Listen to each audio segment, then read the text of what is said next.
비가 억수같이 쏟아지는 버스 정류장에서 떨고 있는 아이를 발견한 분이 그 순간 아이의 손목에 있는 작은 점을 보고 숨이 멎었습니다. 얘야, 이름이 뭐니? 민지예요. 민수와 똑같은 자리에 똑같은 점이 있는 아이. 20년 전 집을 나간 아들의 흔적을 가진 이 아이가 혹시나 하는 마음에 가슴이 터질 듯 뛰었습니다. 엄마, 안아요. 아이의 떨리는 목소리에 분이의 마음도 무너져 내렸습니다. 그날 밤 민수의 사진을 바라보며 혹시 이 아이가 내 딸이니? 하고 속삭인 분이의 떨리는 음성. 7월 중순의 장맛비가 경남 하동 장터를 흠뻑 적시고 있었습니다.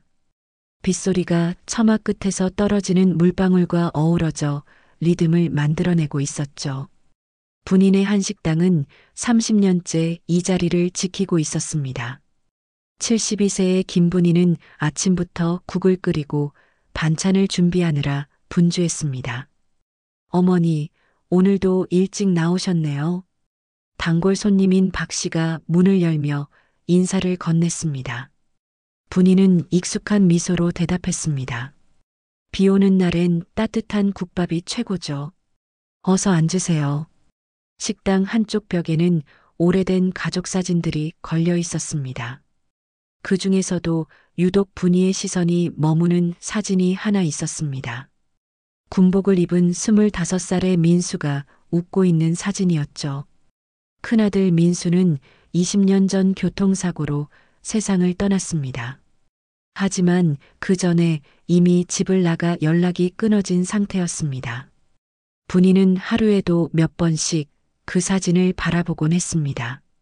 손님들이 없는 틈틈이 사진 앞에 서서 마음속으로 중얼거렸죠. 민수야, 너는 왜 그렇게 갑자기 집을 나갔니? 무슨 일이 있었던 거니? 사진 속 민수는 여전히 환한 미소를 짓고 있었지만 분이의 마음은 늘 무거웠습니다. 장마철이 되면 그리움이 더욱 깊어졌습니다. 민수가 어렸을 때 비 오는 날이면 식당 창가에 앉아 빗방울이 유리창을 타고 흘러내리는 모습을 신기해했던 기억이 떠올랐거든요. 엄마, 비가 왜 이렇게 많이 와요? 하고 묻던 민수의 목소리가 아직도 귓가에 맴돌았습니다. 오늘도 장마철 손님들로 식당은 북적였습니다. 비를 피해 들어온 사람들, 따뜻한 국물이 그리워 찾아온 단골들로 자리가 금세 찼죠. 분이는 능숙하게 주문을 받고 음식을 나르며 하루를 보냈습니다. 하지만 마음 한구석엔 비 오는 날만 되면 더욱 짙어지는 공허함이 자리 잡고 있었습니다. 저녁 무렵이 되자 손님들이 하나둘 돌아갔습니다. 분이는 설거지를 하며 오늘 하루를 정리했습니다. 싱크대 위 창문 너머로 보이는 장터는 빗물에 젖어 쓸쓸해 보였습니다. 가로등 불빛이 빗방울에 반사되어 작은 무지개를 만들어내고 있었죠. 오늘도 무사히 하루가 지나갔구나. 분이는 혼잣말을 중얼거리며 앞치마를 벗었습니다. 민수 사진을 한 번 더 바라본 뒤 내일 쓸 식자재를 점검하기 위해 식당 문을 열었습니다. 빗소리가 더욱 크게 들려왔습니다. 모르고 있었죠. 이 비가 그녀의 인생을 완전히 바꿔놓을 만남을 가져다 줄 것이라는 사실을. 식자재를 사러 나가려던 분이는 우산을 챙겨 들었습니다. 빗소리가 점점 거세져서 처마 끝에서 떨어지는 물방울이 마치 구슬처럼 퉁퉁 튀어오르고 있었죠. 장터 입구까지 가는 길에 버스 정류장을 지나쳐야 했습니다. 이런 비에 누가 버스를 기다리고 있나? 분이는 고개를 갸우뚱하며 정류장을 바라봤습니다. 플라스틱 지붕 아래 작은 그림자 하나가 웅크리고 있었거든요. 가까이 가보니 초등학교 저학년쯤 되어 보이는 여자아이였습니다. 아이는 젖은 머리칼이 이마에 달라붙은 채 떨고 있었습니다. 옷은 며칠째 갈아입지 못한 듯 구겨져 있었고 손목과 팔에는 흙이 묻어 있었죠.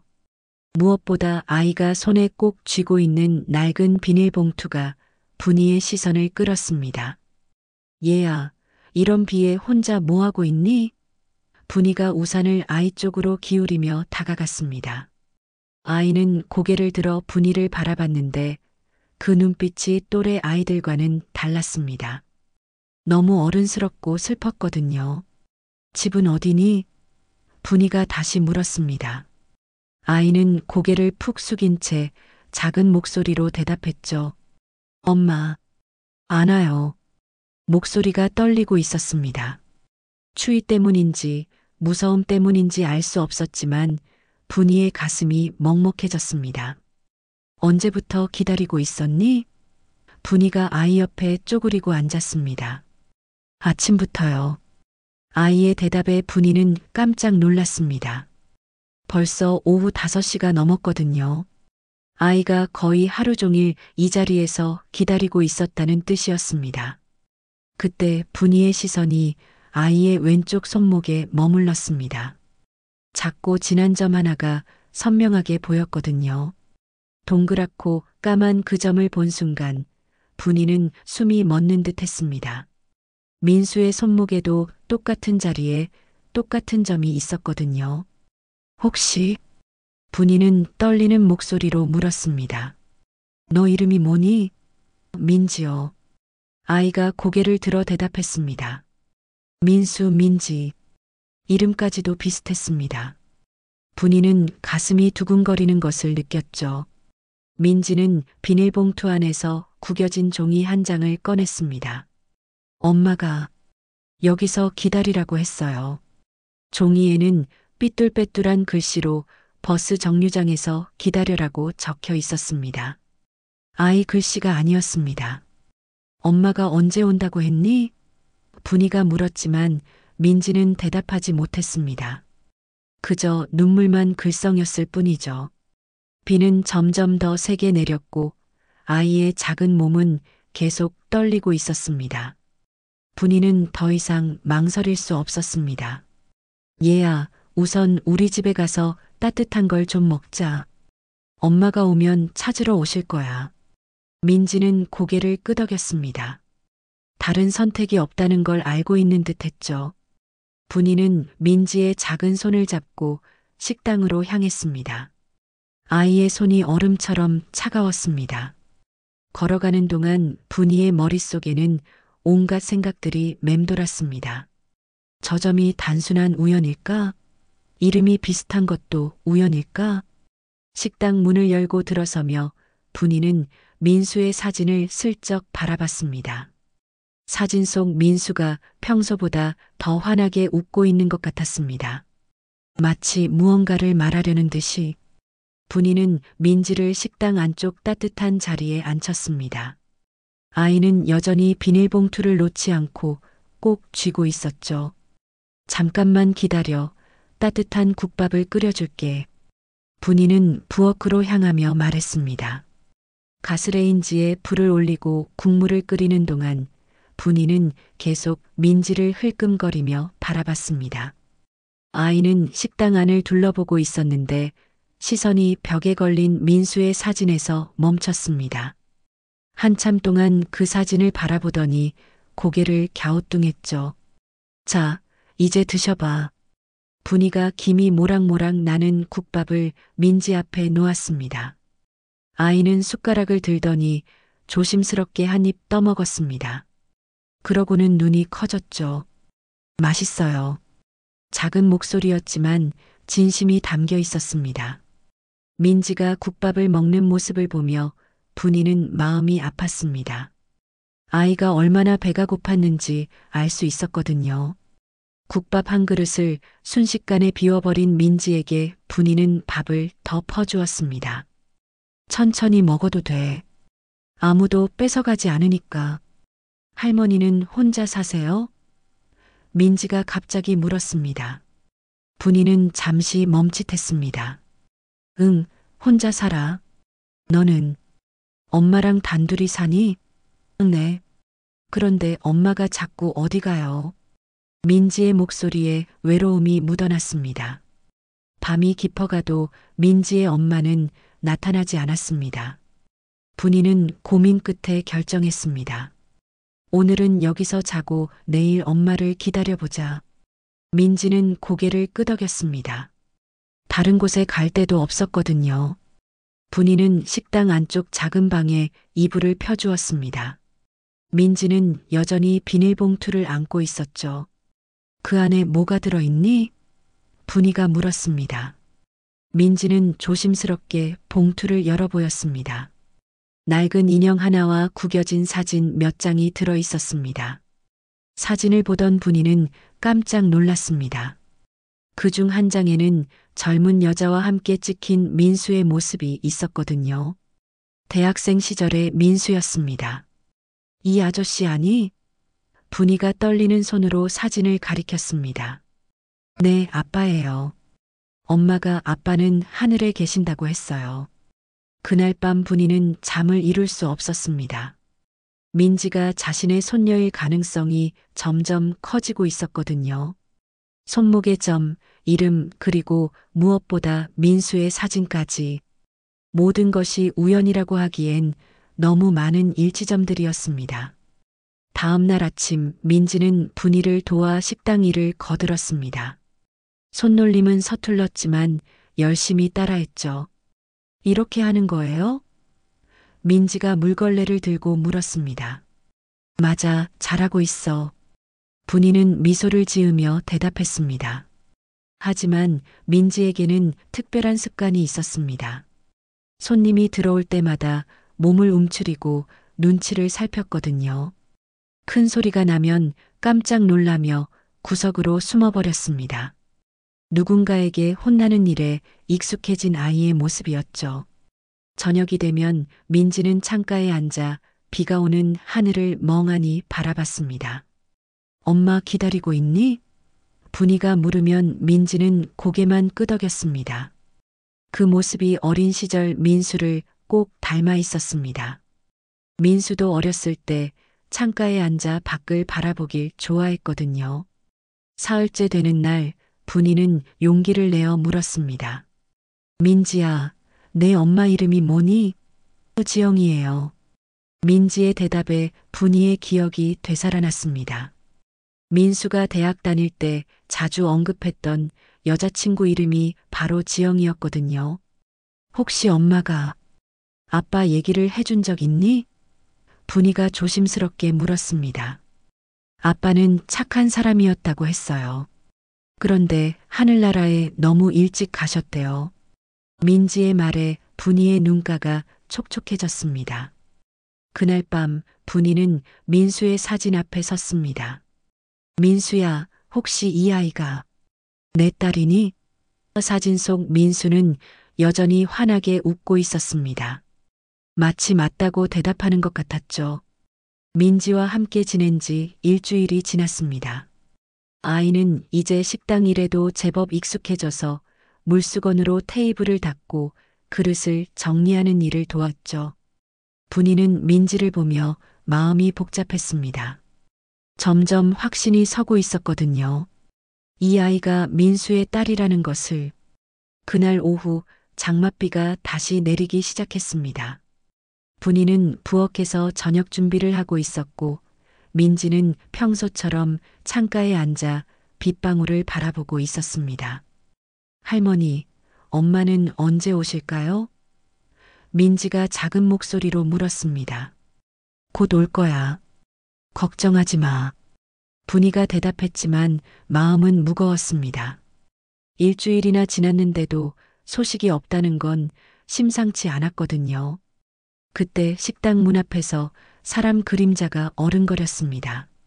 젊은 여자 한 명이 문 앞에서 망설이고 있었습니다.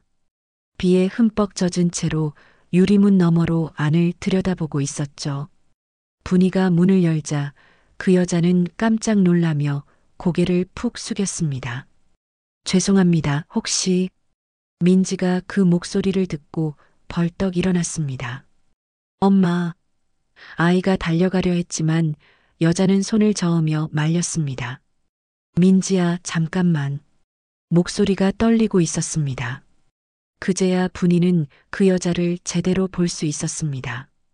30 중반쯤 되어 보이는 여자였는데 야윈 얼굴에 지친 기색이 역력했습니다. 옷차림도 단정하지 못했고 무엇보다 눈빛에 불안함이 가득했죠. 어서 들어오세요. 비 맞고 계시네요.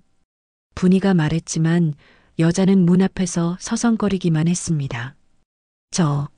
실은 여자가 입을 열었다가 다시 닫았습니다. 무언가 말하기 어려운 일이 있는 것 같았죠. 이 아이, 제 딸이에요. 여자가 드디어 입을 열었습니다. 잠시만, 맡겨주실 수 있나요? 분이는 여자의 얼굴을 자세히 들여다봤습니다. 어디선가 본 듯한 느낌이 들었거든요. 혹시 지영 씨 아니세요? 분이가 조심스럽게 물었습니다. 여자는 깜짝 놀라며 고개를 들었습니다. 어떻게 제 이름을? 민수가 대학 다닐 때 자주 얘기했어요. 지영이라고. 지영의 얼굴이 하얗게 질렸습니다. 혹시 민수 씨 어머니입니다. 분이의 대답에 지영은 그 자리에 주저앉을 뻔했습니다. 오랫동안 두려워했던 순간이 찾아온 거였죠. 그럼 이 아이 아빠는? 분이의 목소리가 떨렸습니다. 지영은 눈을 피하며 대답했습니다. 민수 씨예요. 민수 씨가 떠난 뒤에 혼자 키웠어요. 분이는 무릎이 꺾이는 것을 느꼈습니다. 드디어 확인된 것이었습니다. 왜 진작 말하지 않았어요? 왜 이렇게 오랫동안? 분이의 목소리에 원망이 섞여 있었습니다. 지영은 눈물을 흘리며 대답했습니다. 무서웠어요. 민수 씨 부모님께서 저를 어떻게 생각하실지. 지영은 떨리는 목소리로 이야기를 이어갔습니다. 민수 씨가 돌아가신 걸 알았을 때 너무 늦었어요. 그때 이미 민지는 3살이었고 혼자 키우기도 벅찼거든요. 어머님께 짐이 될까봐 차마 연락드릴 수가 없었어요. 그동안 어떻게 살았어요? 분이가 물었습니다. 여러 일을 전전했어요. 식당에서 일하기도 하고 청소 일도 하고 그런데 요즘에는 일자리도 구하기 어렵고 지영의 목소리가 점점 작아졌습니다. 민지는 두 어른의 대화를 듣고 있었습니다. 무슨 말인지 다 이해하지는 못했지만 엄마가 울고 있다는 건 알 수 있었죠. 엄마, 왜 울어요? 민지가 지영에게 다가갔습니다. 지영은 민지를 꼭 안으며 말했습니다. 엄마가 잠깐 일을 하러 가야 해. 할머니가 민지를 잘 돌봐주실 거야. 엄마도 같이 있으면 안 돼요? 민지가 물었지만 지영은 고개를 저었습니다. 사정이 있어요. 조금만 기다려주세요. 지영이 분이에게 애원하듯 말했습니다. 무슨 사정인데요? 분이가 물었지만 지영은 대답하지 않았습니다. 그저 미안하다는 말만 반복했죠. 다음 날 새벽 지영은 민지가 잠든 사이에 조용히 식당을 떠났습니다. 테이블 위에는 짧은 편지 한 장만 남겨두고 말입니다. 민지를 잘 부탁드립니다. 꼭 다시 오겠습니다. 글씨가 눈물로 번져 있었습니다. 민지는 아침에 일어나서 엄마가 없다는 걸 알고 울음을 터뜨렸습니다. 분이는 아이를 달래면서도 마음이 복잡했습니다. 지영에게 무슨 일이 있는 건지, 왜 그렇게 급하게 떠난 건지 알 수가 없었거든요. 지영이 떠난 지 사흘이 지났습니다. 민지는 엄마를 기다리며 하루 종일 식당 문 쪽을 바라봤습니다. 할머니, 엄마 언제 와요? 하루에 몇 번씩 같은 질문을 반복했죠. 분이는 그때마다 곧 올 거야라고 답했지만 속으로는 불안했습니다. 그날도 평범한 하루가 시작되는 줄 알았습니다. 분이는 아침 준비를 하고 있었고 민지는 테이블을 닦으며 도와주고 있었죠. 오전 10시쯤 식당 앞에 검은색 승용차 한 대가 멈춰섰습니다. 차에서 내린 남자는 50대 중반쯤 되어 보였습니다. 건장한 체격에 선글라스를 끼고 있었죠. 남자는 식당 문을 거칠게 열고 들어왔습니다. 여기 민지라는 애가 있다며? 목소리부터 험악했습니다. 분이는 직감적으로 이상함을 느꼈습니다. 누구신데요? 지영이 엄마가 빚을 졌어. 그 대신 애를 데려가려고 왔지.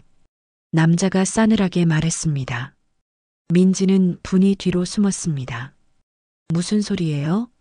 이 아이가 무슨 상관이 있다고요? 분이가 따졌습니다. 남자는 비웃으며 대답했습니다. 애 엄마가 3천만 원을 빌려갔어. 못 갚으니까 애라도 데려가서 일을 시켜야지. 분이는 소름이 돋았습니다. 말도 안 되는 소리 하지 마세요. 아이를 어떻게? 법적으로는 엄마가 동의하면 되거든. 여기 서류도 있어. 남자가 종이 뭉치를 꺼내 보였습니다. 서류를 보니 지영의 서명이 있었습니다. 하지만 글씨가 떨려 있었고 강제로 쓴 것 같았죠. 이게 진짜 서명인지 어떻게 알아요? 분이가 따졌습니다. 진짜든 가짜든 상관없어. 어쨌든 애는 데려갈 거야. 남자가 민지에게 손을 뻗자 분이가 재빨리 아이를 감쌌습니다. 이 아이에게 손대지 마세요. 할멈, 방해하지 마. 이건 어른들 일이야. 남자가 분이의 팔을 거칠게 밀쳤습니다. 이 아이는 내 손녀예요. 분이가 소리쳤습니다. 손녀라고? 증명할 수 있어? 남자가 의심스럽게 물었습니다. 물론이죠. 이 아이 아버지는 내 아들이었어요. 분이의 목소리가 떨렸습니다. 하지만 남자는 믿지 않았습니다. 그런 말은 나중에 하고 일단 애부터 데려갈게. 남자가 다시 민지에게 손을 뻗었습니다. 민지는 무서워서 울음을 터뜨렸죠. 아저씨, 무서워요. 민지가 분이에게 매달렸습니다. 분이는 아이를 꼭 안으며 남자를 노려봤습니다. 당장 나가세요. 경찰 부를 거예요. 경찰? 좋아. 불러봐. 법적으로는 우리가 맞거든. 정말로 분이가 전화기에 손을 뻗자 남자는 잠시 멈칫했습니다. 할멈, 괜히 이를 키우지 마. 애를 데려가면 잘 먹이고 잘 재워줄 거야. 거짓말 하지 마세요. 아이를 어떻게 하려는 거죠? 애를 데려가야 지영이가 돈을 벌어서 갚지 않겠어? 애가 볼모로 있어야 열심히 일하거든. 남자의 말에 분이는 경악했습니다. 아이를 인질로 잡겠다는 뜻이었거든요. 분이는 더 이상 참을 수 없었습니다. 피가 섞였든 말든 이 아이는 건드리지 마세요. 하지만 남자는 분이를 떠밀며 말했습니다. 할멈이 방해하면 할멈도 다칠 수 있어. 그때 식당 문이 열리며 단골 손님 몇 명이 들어왔습니다. 상황을 본 손님들이 깜짝 놀라며 물었습니다. 무슨 일이에요? 경찰 불러요. 분이가 소리쳤습니다. 남자는 상황이 복잡해지자 혀를 찼습니다. 오늘은 그냥 가겠어. 하지만 이걸로 끝은 아니야. 곧 다시 올 테니까 각오해. 남자는 협박을 남기고 차에 올라탔습니다. 차가 떠난 후에도 분이는 한동안 떨고 있었습니다. 민지는 계속 울고 있었죠. 할머니, 무서워요. 저 아저씨가 또 올 거예요? 걱정하지 마. 할머니가 지켜줄게. 그날 저녁 분이는 정말로 경찰서에 신고했습니다. 아이를 억지로 데려가려고 했다고요? 경찰관이 물었습니다. 네, 엄마가 빚을 진 것 때문에 아이를 데려가겠다고 했어요. 그런데 법적으로 보호자가 동의했다면? 경찰관의 말에 분이는 답답했습니다. 강제로 받은 동의서예요. 그리고 이 아이는 제 손녀라고요. 증명할 수 있는 서류가 있으세요? 분이는 말문이 막혔습니다. 아직 민지와의 관계를 법적으로 증명할 방법이 없었거든요. 일단 신고는 접수해 드릴게요. 하지만 확실한 증거가 필요해요. 경찰관이 말했습니다. 경찰서에서 돌아온 분이는 민지를 꼭 안았습니다. 민지야, 할머니가 널 지켜줄 거야. 아무도 너를 데려가지 못해. 하지만 마음속으로는 두려웠습니다. 저 남자들이 다시 올 것 같았거든요. 밤늦게 민지가 잠든 후 분이는 민수의 사진 앞에 앉았습니다. 민수야, 어떻게 하면 좋을까? 내 딸을 지킬 방법이 있을까? 사진 속 민수는 답을 주지 않았습니다. 사채업자가 다녀간 지 이틀이 지났지만 분이는 마음을 놓을 수 없었습니다. 민지도 예전만큼 밝지 못했죠. 아이는 식당 문이 열릴 때마다 깜짝 놀라며 분이 뒤로 숨었습니다. 할머니, 또 나쁜 아저씨 올까요? 민지가 불안해하며 물었습니다. 괜찮아, 민지야. 할머니가 지켜줄게. 분이는 아이를 달래면서도 속으로는 걱정이 가득했습니다. 법적으로 민지와의 관계를 증명할 방법을 찾아야 했거든요. 그러려면 민수와 지영, 그리고 민지의 관계를 명확히 해야 했습니다. 그날 저녁 손님들이 모두 돌아간 후 분이는 결심했습니다. 민수의 유품이 담긴 나무 상자를 꺼내기로 한 것이죠.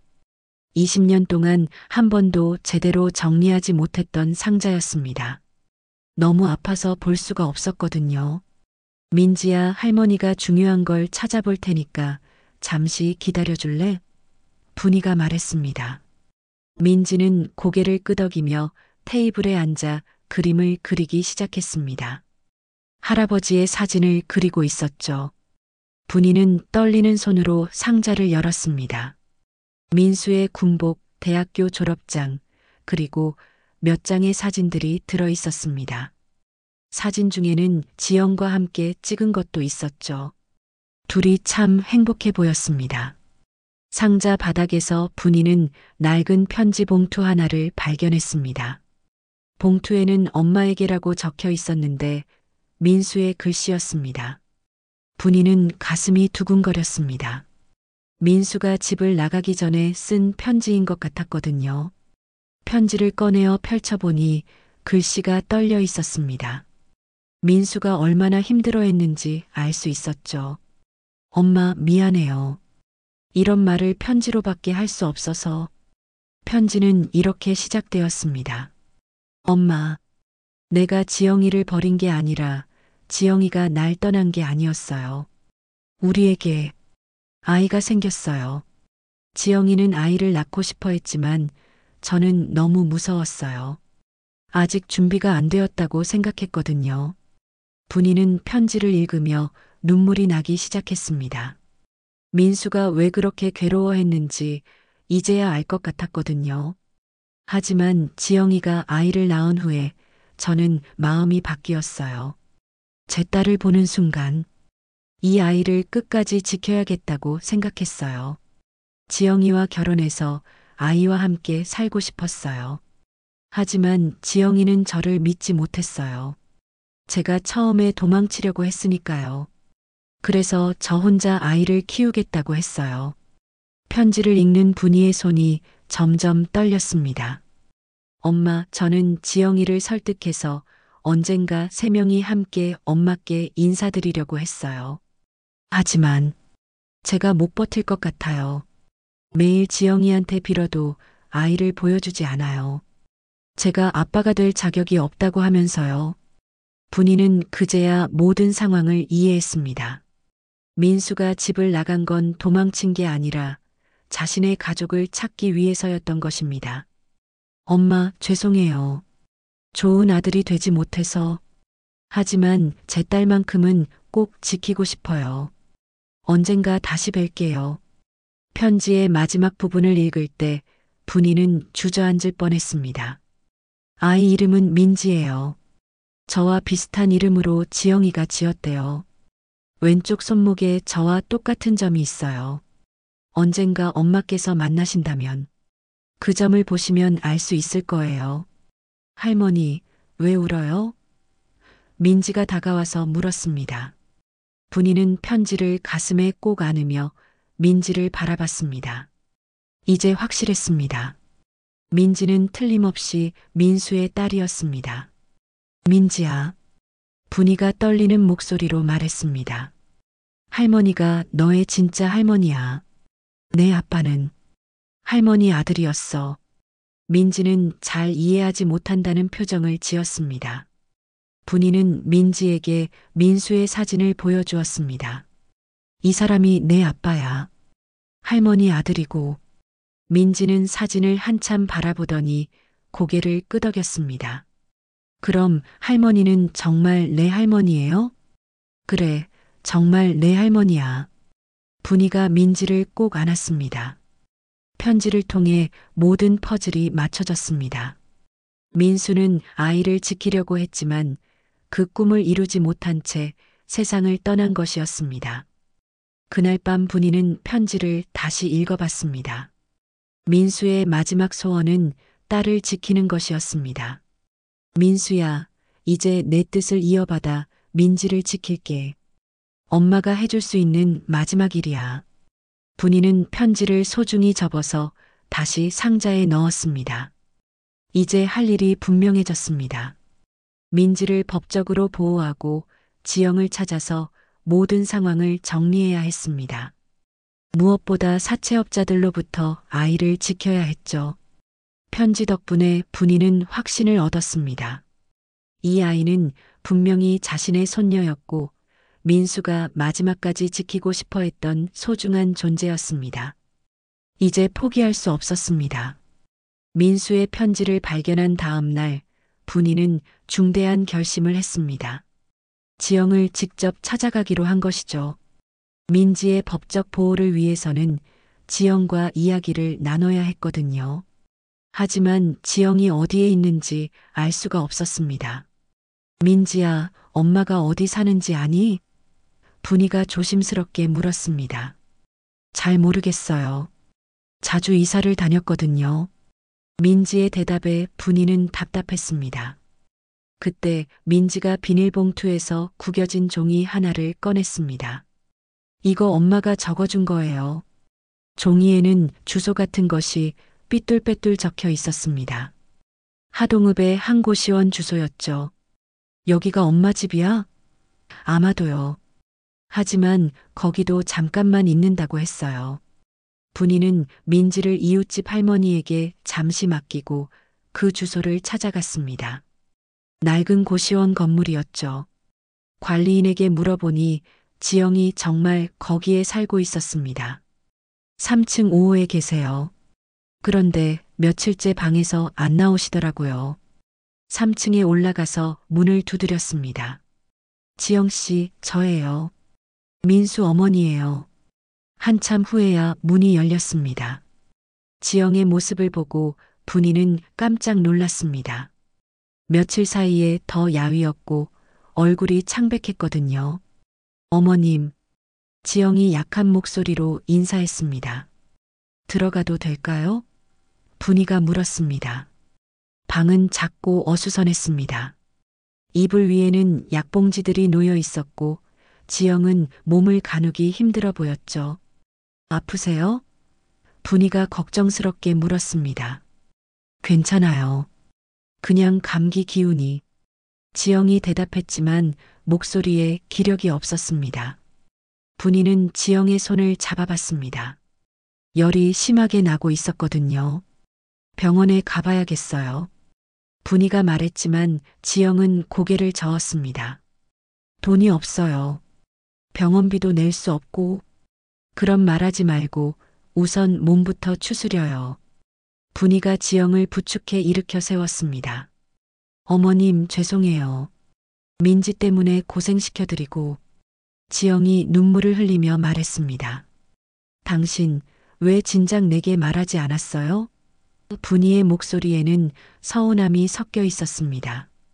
지영은 울먹이며 대답했습니다. 민수 씨 부모님께 미움받을까 봐요. 처음에 민수 씨가 아이 때문에 괴로워할 때 저도 원망스러웠거든요. 그래서 헤어졌는데 나중에 민수 씨가 달라졌을 때는 이미 너무 늦었어요. 민수가 어떻게 달라졌다는 거예요? 분이가 물었습니다. 민지를 보고 나서 완전히 바뀌었어요. 결혼하자고 가족이 되자고 매일 설득했어요. 하지만 저는 믿을 수가 없었어요. 처음에 도망치려고 했던 사람이잖아요. 지영의 말에 분이는 가슴이 아팠습니다. 그래서 민수가 집을 나간 거였구나. 민수 씨는 저를 설득하기 위해 모든 걸 포기했어요. 일자리도 집도. 그런데 제가 너무 완고했어요. 그러다가 사고가 났어요. 민수가 죽었다는 소식을 언제 들었어요? 분이가 물었습니다. 한 달 후에 알았어요. 그때 저는 너무 후회했어요. 민수 씨의 마지막 소원을 들어주지 못했다는 게 지영이 흐느끼기 시작했습니다. 분이는 지영에게 민수의 편지를 보여주었습니다. 이걸 읽어봐요. 지영은 편지를 읽으며 더욱 울었습니다. 민수 씨가 이런 마음이었다니 저는 왜 그걸 몰랐을까요? 이제라도 늦지 않았어요. 민지를 함께 키워요. 분이가 말했습니다. 하지만 지영은 고개를 저었습니다. 제가 민지에게 짐이 될 거예요. 빚도 있고 몸도 아프고. 무슨 빚이에요? 지영은 떨리는 목소리로 설명했습니다. 민지가 아팠을 때 병원비 때문에 급전을 빌렸어요. 그런데 이자가 눈덩이처럼 불어나서 지금은 3천만 원이 됐어요. 분이는 그제야 상황을 이해했습니다. 그래서 그 사람들이 민지를 데려가려고 한 거구나. 분이가 중얼거렸습니다. 어머님도 아시는군요. 제가 돈을 못 갚으니까 민지를 담보로 잡겠다고 했어요. 그래서 어머님께 맡기고 도망친 거예요.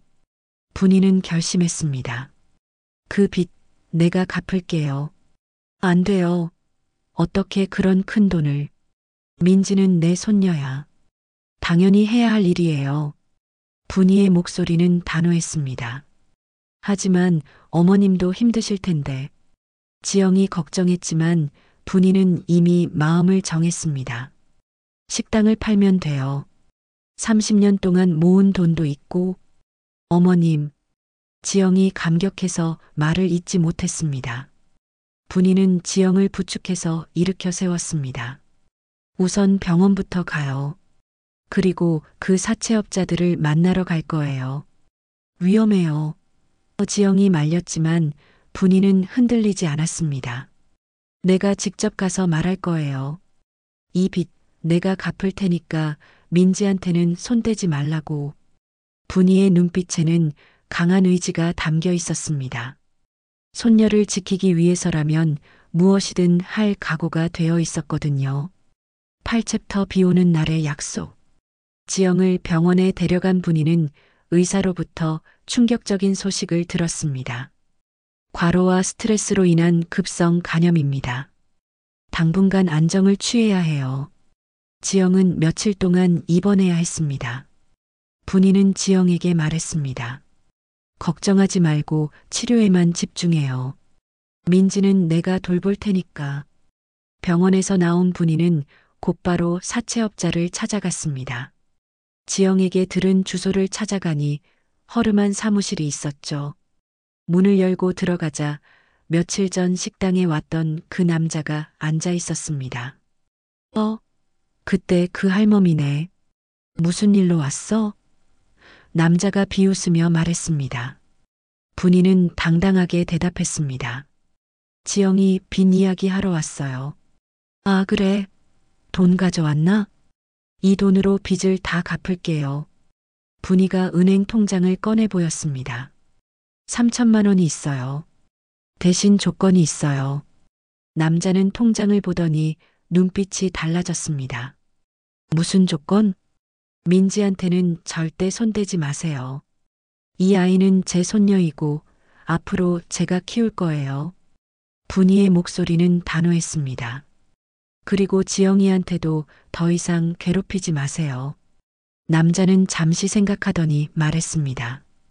좋아. 돈만 받으면 우리도 더 이상 상관없어. 하지만 정말 3천만 원 다 있는 거지? 당연하죠. 내일 아침에 은행에서 뽑아서 가져올게요. 할멈, 괜히 애한테 정들었다가 나중에 후회하지 마. 피 한 방울 안 섞인 남의 애잖아. 남자가 마지막으로 말했습니다. 분이는 웃으며 대답했습니다. 남의 애가 아니에요. 제 친손녀라고요. 다음 날 분이는 약속대로 돈을 가져갔습니다. 30년 동안 식당을 운영하며 모은 전 재산이었죠. 남자는 돈을 받고 나서 차용증을 찢어버렸습니다. 이제 끝이야. 다시는 우리 앞에 나타나지 마.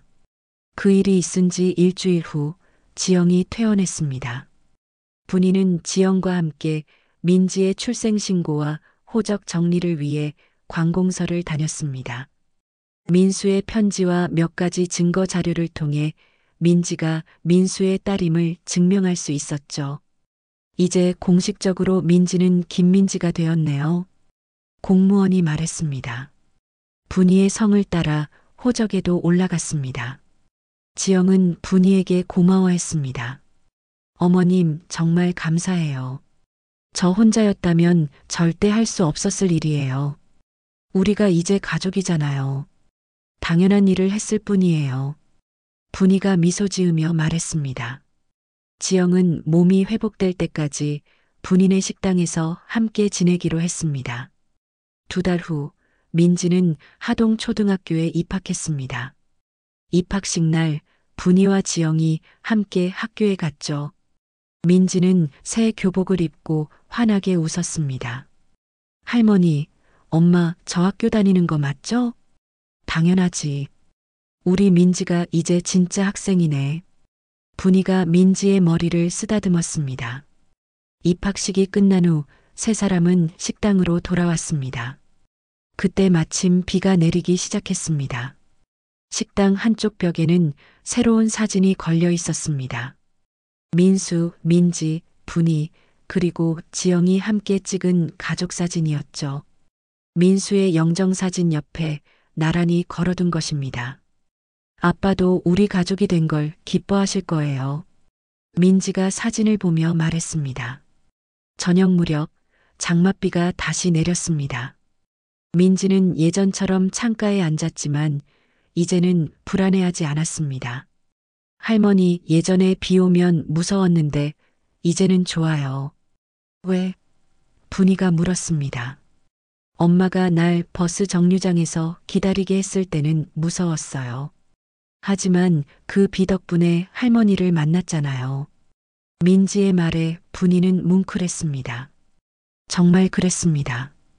그날의 비가 없었다면 이 모든 만남이 없었을 테니까요. 그리고 엄마도 이제 괜찮아졌고요. 민지가 지영을 바라보며 말했습니다. 지영은 건강을 회복하고 식당에서 분이를 도와 일하고 있었습니다. 손님들도 지영을 따뜻하게 맞아주었죠. 민지야, 비 오면 옛날엔 엄마가 날 꼭 안아줬어요. 민지가 말했습니다. 분이는 미소를 지으며 민지를 안았습니다. 앞으로는 할머니가 그 자리를 지켜줄게. 그리고 엄마도 함께 있으니까 더 따뜻할 거야. 네, 우리는 이제 진짜 가족이에요. 민지가 기뻐하며 소리쳤습니다. 분이는 민지를 꼭 안으며 창밖을 바라봤습니다. 빗소리는 여전히 거세었지만 이제는 무섭지 않았습니다. 그날 밤 분이는 민수의 사진 앞에 섰습니다. 민수야, 내가 마지막까지 지키고 싶어 했던 딸을 이제 엄마가 잘 키울게. 걱정하지 마. 사진 속 민수는 평소보다 더 환하게 웃고 있는 것 같았습니다.